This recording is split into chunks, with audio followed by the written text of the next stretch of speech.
transitioning from a longboard down to a shortboard is a bit like moving from a 3-bedroom house into a 1-bedroom apartment. Everything has just got to be a little bit more organised, and you've got to get rid of some of the crap. So this video is aimed at people who are moving down to a shortboard, and I have come up with 10 things I think you need to consider when popping up. So the first one, and this is the one that everyone sort of picks up on, is that when you pop up on a longboard, you've got your feet on the back of the board. So when you pop up, you're getting some good spring from the feet. You're getting maybe 15 to 20% from your feet. So now we've lost that 15-20%, because when you're on a shortboard, generally the feet are going to be hanging off the back of the board. So you've got to be extra strong with the arms, the shoulders, the back, the core, as it's known. And as you pop up, you've got to push up strongly, and you're also pushing that board down the wave face as well. So now when you're doing your Dryland pop-ups, which I'm sure you're all doing, have a go at popping up without the toes touching at the back. So it's actually pretty difficult, but I'm going to give it a go. All right, so I'm making sure that I've got my arms here are at a 90-degree angle.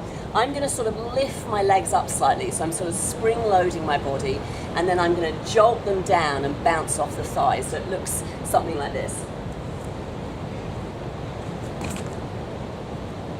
The first one of the morning is not very good, so I'm going to do that one again. All right, here goes.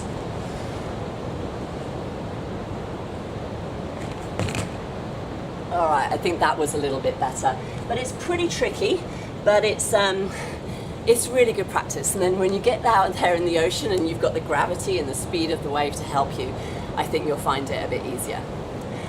So point number 2 is there are things that you're going to get away with on a longboard that you're probably not going to get away with on a shortboard. And the best example of this is dodgy feet placement. So this is my shortboard here. And when I pop up, I want to get my front foot right dead center on the board here. And my back foot lands, it sort of lands on this bumped part of the tail pad here. And then I push it back a little bit further when I want to do a turn. But by having my feet here, I can really easily make those small weight transitions between my back foot and my front foot. A lot of beginners have this tendency to pop up and their feet are too far forward. The back foot isn't even on the tail pad. And then they can't make those weight transitions. Their weight gets kind of stuck, and they lose all their, sort of stuck in the middle of them, and they lose all their drive on the wave. And then when they want to do a turn, they can't access this pivot part of the board, so they use entirely the rail to turn, and they're very likely to fall off, or at best it will just look really awkward. So a really good tip, if you find that your feet are coming too far forward, is put some tape. Just run it along sort of the top of the tail pad here and maybe on the board here. And then it's kind of like foot braille. If you pop up and feel the tape, you've just got to push that foot back. And I think over time the foot will realise where its real destination should be. Okay, point number 3. And this is continuing our theme of everything needing to be a little bit more precise. You really need to have a bit more sort of military precision with everything on a shortboard. Really make sure that your hands are nice and parallel when you do your chicken wings. When I feel my hands here like this, that gives me confidence that I've got a stable base from which to launch my pop-up. If occasionally my hands are a bit skewed and this hand's kind of grabbing the rail, that does not inspire me with confidence, because it's such a kind of unstable base, unstable foundations to start off with. So make sure that you've got your hands properly in your chicken wings.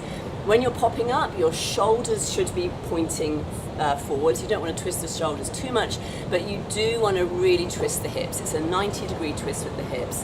And I always like to think of 80s aerobic instructors like Jane Fonda, and they would do that move of sort of like this or like this. So I'm a goofy foot, so I've got to really think about pulling my right knee into my chest and sort of across my body as well.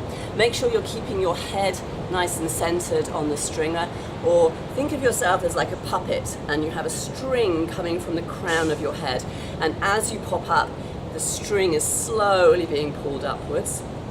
Try and keep your torso as straight as possible when you're in that surfer's crouch position. You don't want to be sort of buckled over, because that could lead to the dreaded poo stance. Okay, point number 4 is make sure you're getting your weight on your front foot when you're popping up. This central area of the surfboard here is the widest, it's the thickest. This is the safest part for you to get your weight when you're taking the drop down the wave face. A lot of people have this tendency to lean back because often in surfing what feels like it should be right is actually wrong. So you have to get your weight on that front foot. You're in command of the wave. Channel your inner George Michael and have a little faith in yourself. So point number 5 is volume. Obviously when you're dropping down to a shortboard, you're losing a lot of volume and you're losing a lot of stability with that. So if you've been learning on a 9-foot longboard, I wouldn't recommend that you go straight down to a 5'10" shortboard because you'll probably get really frustrated and not have a very good time.